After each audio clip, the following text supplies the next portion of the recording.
I carabinieri della stazione di Conegliano hanno compiuto un'attività investigativa attenta e oculata a seguito della denuncia presentata dai genitori del ragazzo la scorsa settimana per violenza privata.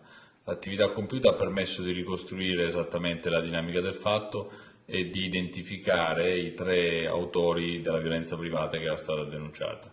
Sono 3 ragazzi, 2 minorenni e un maggiorenne, che risiedono nel territorio del Coneglianese e sono studenti.